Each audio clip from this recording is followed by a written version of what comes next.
Sasa tunaona Esta anapata kibali kwa njia ya maombi. Wanafunga. Walipoingia kufunga siku 3, akaingia kinyume cha mfalme, kinyume cha sheria ya Shushani. Akaingia mahali pale, akasema na mfalme moyo wake maombi ameshashikilia. Kibali kinafunguka kwa sababu ameomba. Wale watu wengine tunatamani kuwa kwenye viwango fulani, lakini tumekosa mahali. Kuna mahali tumekosea. Tumekuwa kama wapagani, tuna Biblia, tuna tenzi, tuna kila kitu, hatuwezi kuomba kama wao. Tumebishana nao. Sipokuwa tu tunauzia ibada wao. Sasa nikwambie siri ya Esta ilimvusha hata kutaka kupata kibali kwa mfalme, la sivyo angeuawa. Akasema siwezi kwenda hivi, nahitaji maombi. Alimjua Mungu wa Israeli. Alimjua Mungu wa Israeli. Alimjua Mungu anachotaka. Alimjua Mungu ni nani. Yesu akamtumia na Mungu akamfanikisha.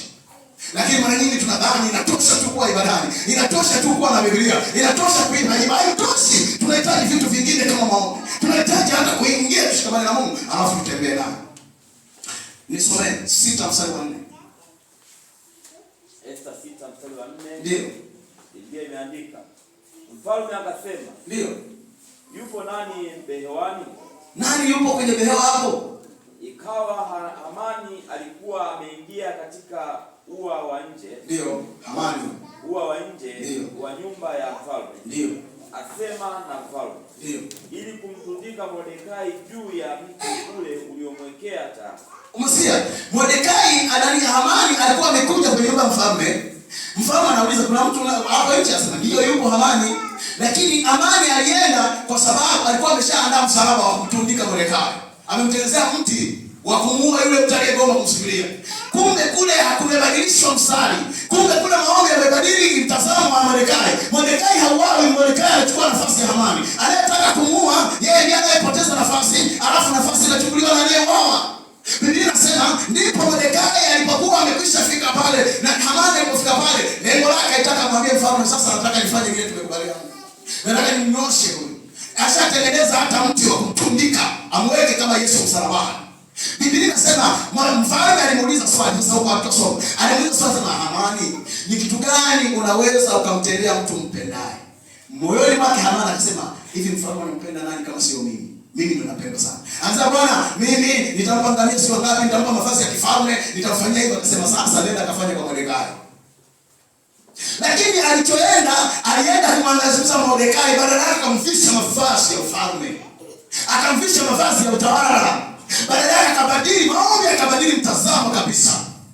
Kazi ya maombi, nguvu ya maombi yakabadili yule mtazamo aliyokuwa nao. Hamani alijua mfalme anaenda kumsikiliza, kumbe mfalme anampa agizo juu ya adui yake. Anaenda kumvisha mavazi ya kifalme. Alipomaliza kumvisha, nisome mstari wa 10. Kisha Mordekai akarudi kwenye mlango wa mfalme. Akarudi Mordekai. Hamani akaenda mbio nyumbani kwake. Hamani akaenda mbio nyumbani kwake. Mordekai anarudi kwenye mlango wa mfalme. Hamani anaenda mbio nyumbani kwake.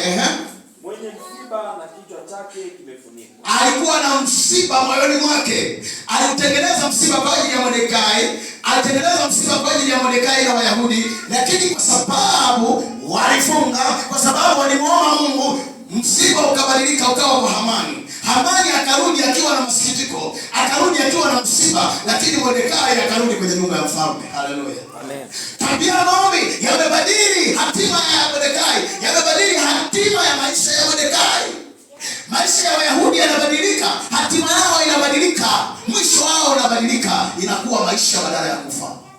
Sasa Biblia inasema Hamani akarudi kwake akiwa na msiba, akiwa na maumivu ndani, akiwa na uchungu. Mstari wa sura 7 mstari wa 10. Basi wakamtundika Hamani juu ya mti. Ndio. Mwekea tayari Mordekai. Aliyokuwa amemwekea tayari Mordekai, ndio. Aliyomwekea tayari Mordekai, ghadhabu ya mfalme ikatulia. Wakamkamata Hamani, wakamweka kwenye mti ulioandaliwa kwa ajili ya Mordekai. Maombi yakabadili. Aliyetakiwa kutundikwa ndiye akatundika, yaani mti aliyouandaa kumtundikia Mordekai ndio uliomtundika mwenyewe. Haleluya. Adui zako hawezi kuwa salama kama utaomba. Adui zako hawezi kuwa salama kama utamtafuta Mungu. Kwa hiyo maombi yana uwezo, yana nguvu ya kumwasababisha Mungu afanye kitu. Mungu anabadili mtazamo wa Hamani kwa kumwangamiza Mordekai. Mordekai anabaki hai, Hamani anatundikwa kwenye mti ulioandaliwa na Hamani. Yaani Hamani ameenda mwenyewe mti wa kumtundikia Mordekai, anatundikwa yeye kwenye huo mti uliotarajia kumtundika Mordekai. Inabadilika historia, muuaji anakuwa marehemu, aliyetaka kuuawa anakuwa hai. Maombi yanasababisha uhai kwa Mordekai, lakini Hamani kwa sababu alikuwa na nia mbaya, adui yake anatundikwa kwenye ule mti uliotakiwa kumtundika. Adui zako watatundikwa kwenye mti uliotakiwa kukutundika. Adui zako wataangamizwa kwenye kila isipokuwa tu ukiingia kwenye maombi, isipokuwa ukiwa mwombaji, isipokuwa ukiingia kwenye kutafuta Bwana. Lakini watu wengi tunarahisisha. Wewe utafikiri kumcha Mungu ni rahisi. Hili kuzuia Jumapili na kurudi nyumbani. Ni kushika Biblia na kuja nayo. Hello. Bwana asifiwe. Amen. Amen. Kwa nadhani tunaelewana kwamba sisi wa Kristo sio kazi yetu kuja ikaendelea tukae, na kuna kazi kutenda mfungo kuwajibisha mwili, kwa sababu unashindana na roho.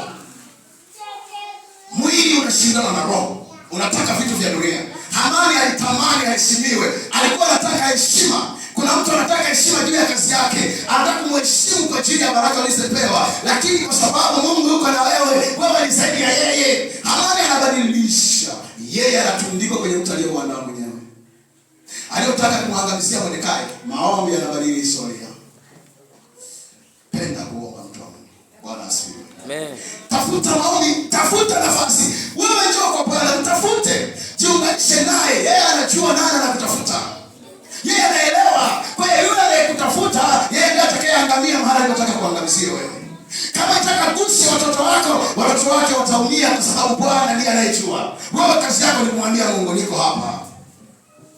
Mimi nakuita. Sikiliza, Hamani alitarajia kumtundika Mordekai. Historia ikabadilika. Hamani akatundikwa kwenye mti alioandaa mwenyewe. Mambo yanabadilika. Wakamtundika kwenye ule mti.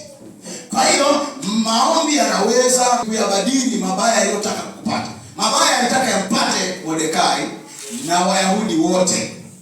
Lakini kwa sababu ya kufunga, maombi yakasababisha mabaya, Mungu ayazuie mabaya yasimpate nani? Wayahudi na Mordekai. Maombi yakasababisha mabaya. Sasa wewe, nini kinasababisha yasikupate mabaya ya waganga? Nini kinasababisha yasikupate mabaya ya wachawi? Nini kinasababisha wanaoharibia watoto wetu? Wanatuma roho na memories zinawekwa ndani ya watoto, vile ambavyo wazazi hawana, alafu watoto wanavyo. Hapo unajiuliza amepata wapi? Baba msarabu, mama msarabu, lakini mtoto adui. Biblia inasema ukipala adui aliweka mbegu. Ulipolala kuomba ukaacha, adui akasogea akasema hapa pana nafasi, akapenya akadumbukiza. Mtoto alikuta kila kijitahidi hakuelewi. Kumbe unahitaji maombi, unajizia kwa Bwana, alafu unamwambia kitu. Kila aliyefanya katika mtoto wangu, Bwana afanyika mkombozi. Alafu ashuhudie mwanangu akiwa salama, aseme imekwaje? Nilijua atakuwa amechanganyikiwa, atakuwa mvuta bangi, amekuwa mwimbaji, amekuwa mwombaji, amekuwa mhubiri, imekwaje hii? Bwana amefanya. Haleluya. Amen. Haleluya. Amen. Jambo la 4. Kwa njia ya maombi, Mungu anaweza kukufungulia milango ya baraka iliyofungwa kwa ajili yako, ili usiingie kwenye baraka zako. Bwana asifiwe. Amen.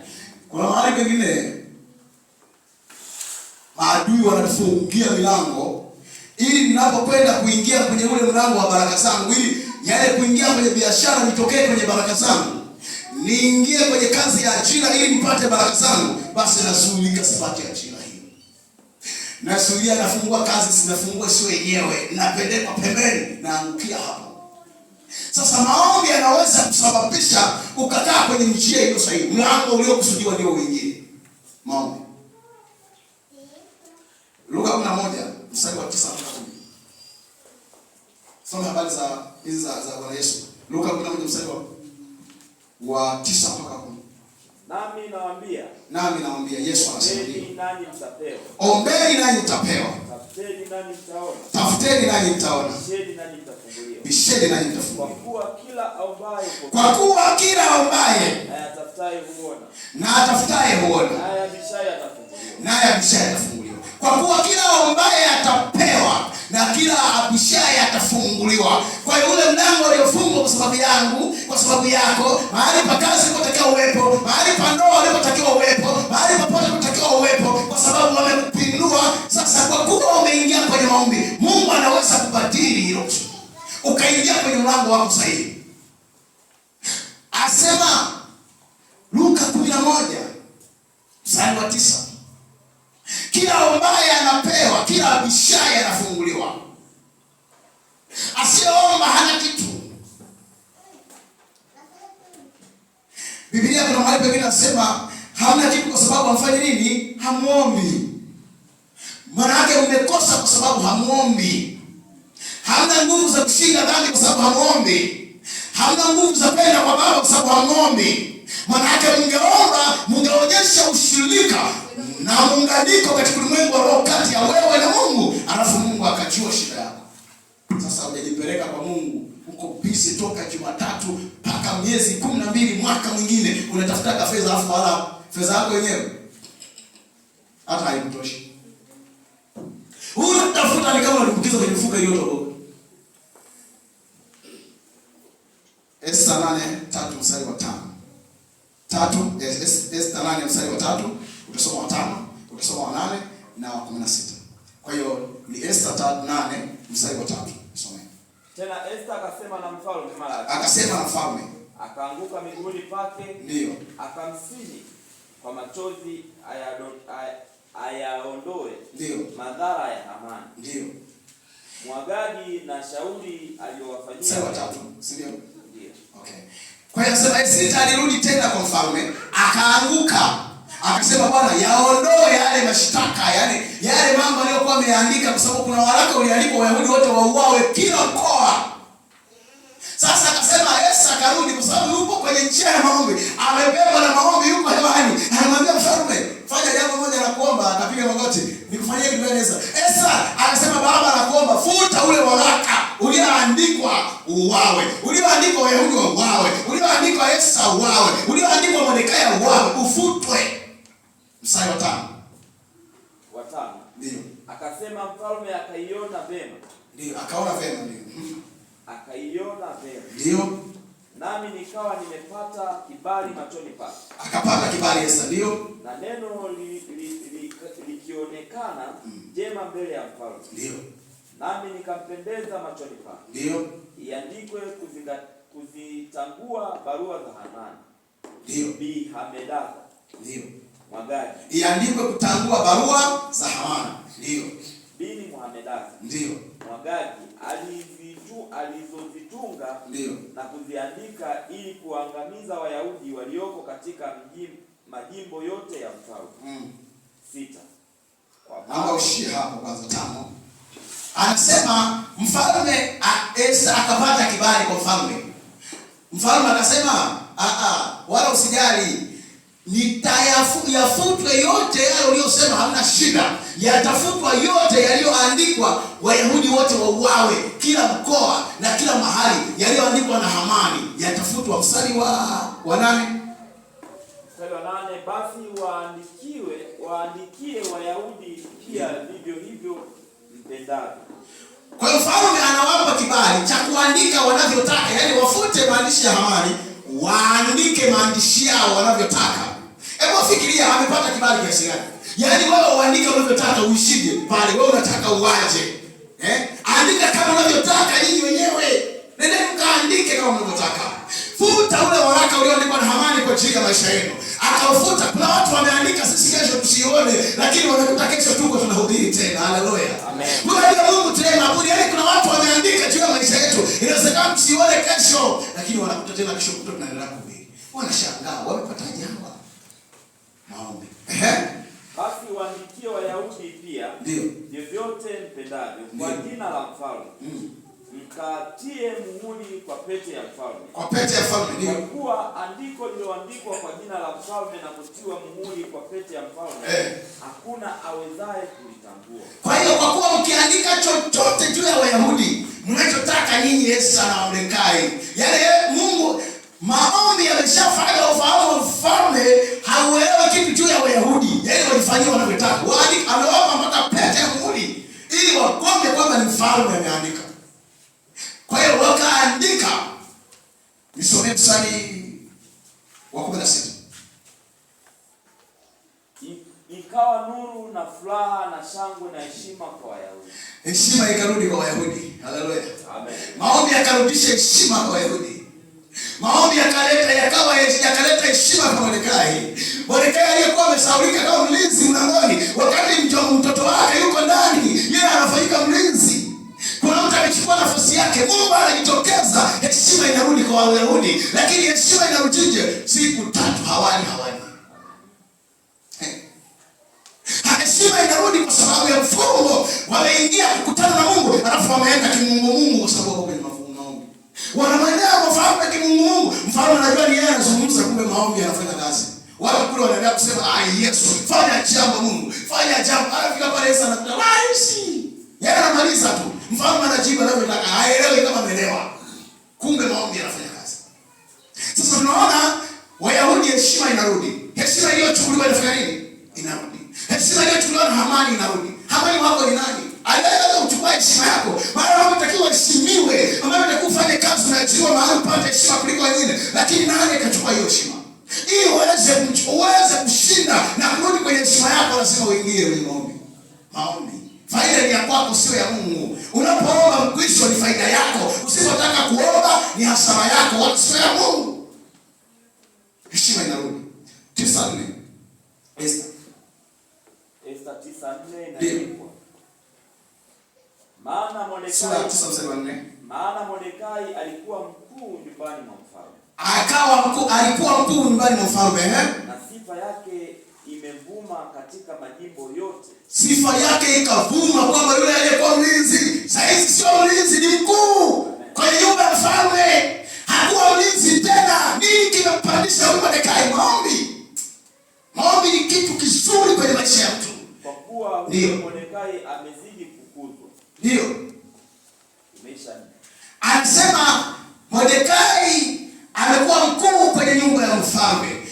Mambo haya yakaenea sehemu mbalimbali, habari zikasikika. Yule aliyekuwa mlinzi mlangoni, aliyetaka amsujudie Hamani, alitaka asujudiwe na yeye ndiye amekuwa mkuu.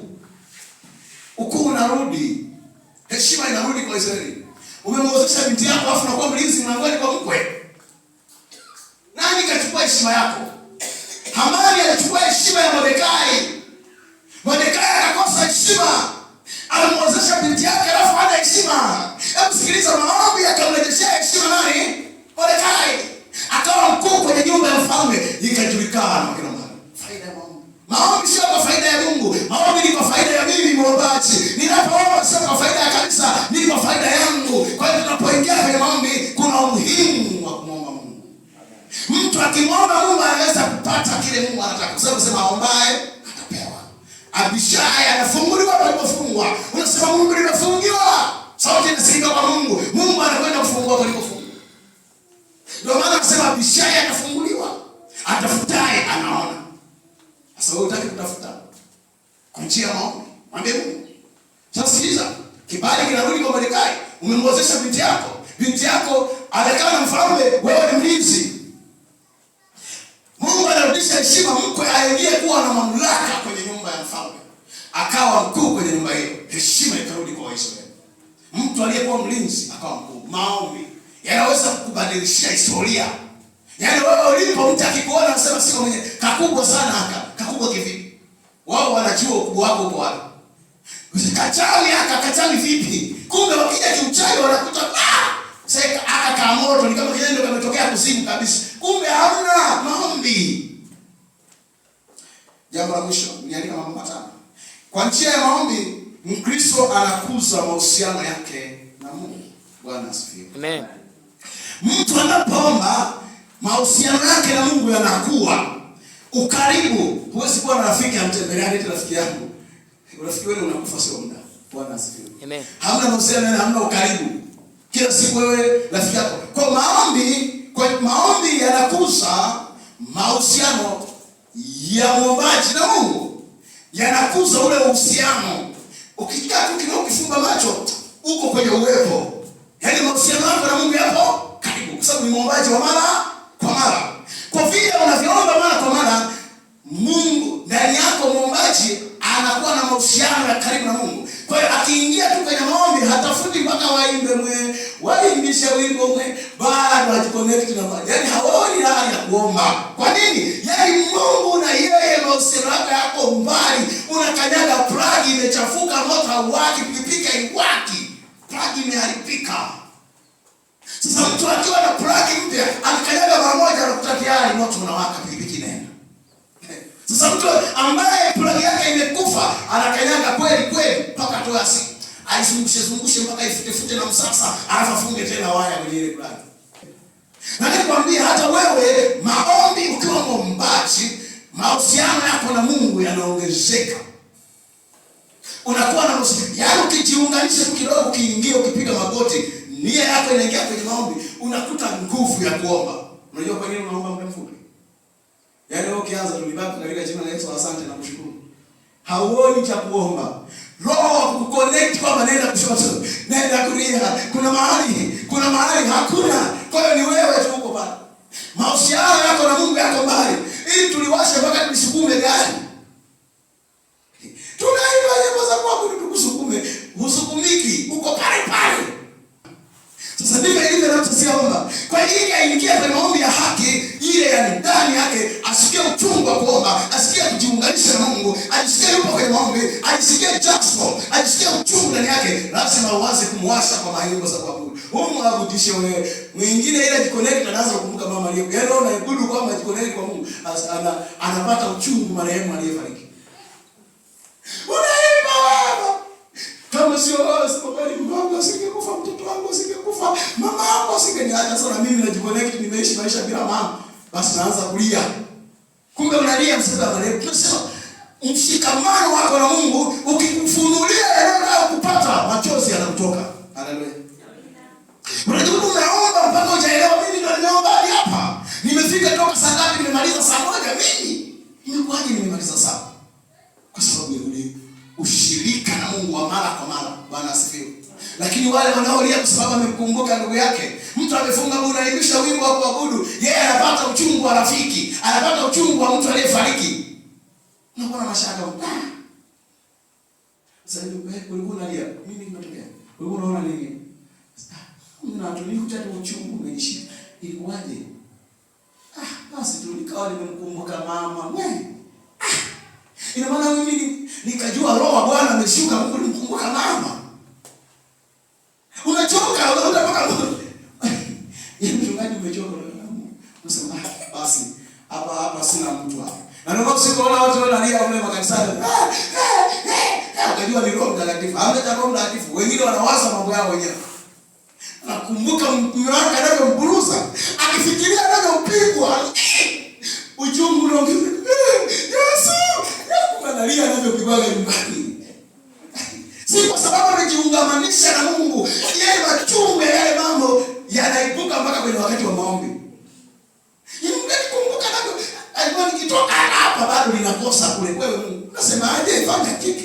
Na naanza kulia. Hatusemi hivyo. Tunataka maombi ya unalia, umetokeza machozi kwa sababu ya kutaka kuponya jambo fulani.